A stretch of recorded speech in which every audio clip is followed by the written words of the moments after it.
Saat Yesus tergantung di kayu salib, ada pergolakan di alam roh yang begitu dahsyat, yang nggak terlihat oleh mata jasmani kita. Bukan hanya langit menjadi gelap dan bumi bergetar, tapi juga di dimensi yang nggak kelihatan. Peperangan sengit sedang berlangsung, surga hening, neraka bersorak, mengira mereka menang. Tapi mereka nggak tahu bahwa justru di momen paling gelap itulah, terang paling menyilaukan sedang dinyalakan.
Kemenangan demi kemenangan saat manusia saling menyakiti, saling membalas, dan saling membenci. Dari Kain yang membunuh Habel hingga bangsa-bangsa yang berperang demi kekuasaan, kebencian telah menjadi bahan bakar neraka yang menghancurkan umat manusia. Tapi kali ini skenario itu hancur total.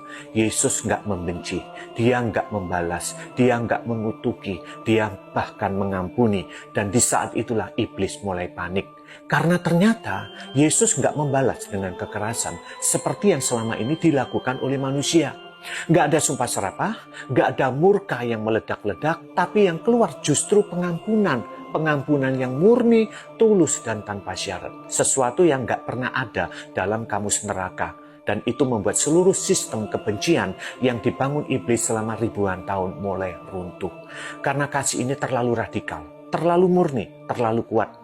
Jika manusia mulai mengerti bahwa mereka bisa mengampuni, bahwa mereka bisa bebas dari siklus luka dan balas dendam, maka rantai dosa yang dibanggakan iblis akan putus satu persatu. Yesus nggak hanya sedang mati untuk menebus kita, tapi juga sedang menghancurkan kerajaan kegelapan dengan senjata yang paling mematikan bagi iblis. Dan senjata itu adalah pengampunan. Dan itulah yang membuat seorang prajurit Romawi yang terbiasa melihat kematian dan penderitaan tiba-tiba berseru, sungguh orang ini adalah anak Allah. Markus 15 ayat 39. Hati yang beku, luluh hanya oleh karena satu kalimat pengampunan. Kalimat itu bukan cuma meluluhkan hati tentara Romawi, tapi juga membungkam seluruh neraka. Dan hari ini mungkin kamu sedang tergantung juga, tapi bukan di kayu salib.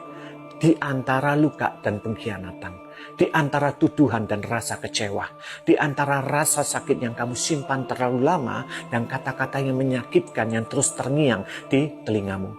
Tapi dengar ini baik-baik, Yesus tahu rasanya.